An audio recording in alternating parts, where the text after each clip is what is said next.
host of the Gridiron.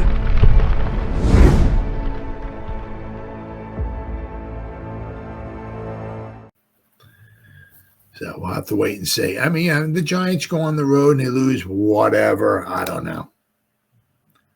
24-21, 24-20, something like that to the Cowboys on the road. It would stink. It would be embarrassing, all that stuff. But, you know what I mean? Did they show some effort? Did they, what did they do while they were there? So, right. There's going to be, big game. Big game coming up. I mean, it's not so much for the records or, nothing like that or whatever. It's a lot of it's big for, maybe for, the Shane and Dave will wind up hanging around. Right. All right. So let's go to the offense. And these grades are just, they're not impressive. Let me tell you what. All right. Share the screen. Where's the offense? Here we go. I mean, they are not impressive at all. Let me tell you what. Okay, Motor Singletary. Right. He's the highest graded guy. He was only in there for 21 snaps. Then again, we only had 59 as an offense altogether. But Motor Singletary was in there. He graded out of 62 overall. Wan'Dale Robinson was in there for 49 snaps. And he graded a 61.8. Then you got Chris Manhertz.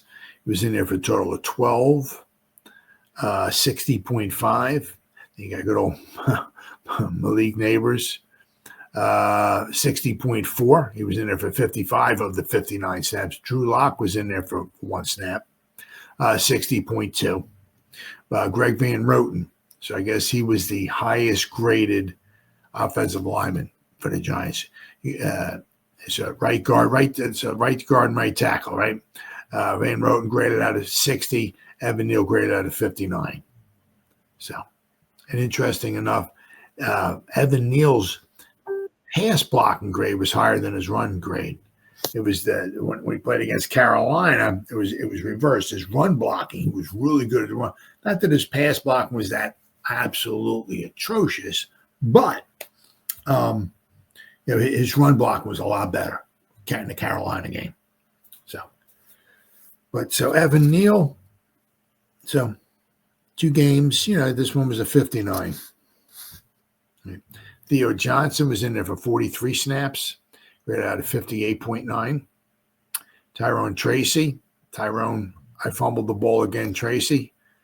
I mean, in the past 2 games, Tyrone Tracy is either giving the other team points in the Carolina game, his fumble in overtime, or basically eliminated points from the Giants where he fumbled. Right? So, guys got to hold on to the ball. It doesn't matter how good you are or what you do. And if you can't hold on to the ball, do 2 things. You know what I mean? 2 things will get you, obviously off the field. One is if you can't stay healthy, right? And the other one, if you can't protect the football, right? Your time will be limited. I can guarantee you that. So Tyrone Tracy, he was a 55.5. Eric Gray got in there for 15 snaps, 52.9. But the problem is here between Tyrone Tracy and Eric Gray, and even what's his name too?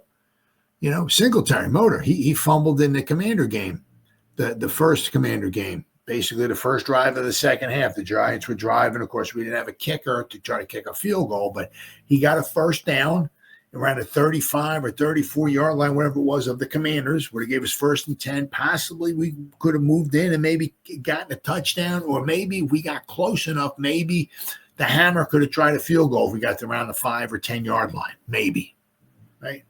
But never got that far because Singletary fumbled the ball. So, all right, then we got Jalin Hyatt, 25 snaps, 52.4. Darius Slayton, 34 snaps, 51.2. Now, Tommy Chicken Cutlet Parmesan, 51.1. Jermaine Eluemunor was just in there for 4 snaps, 50.8. Daniel Bellinger, 17 snaps, graded out of 50.6.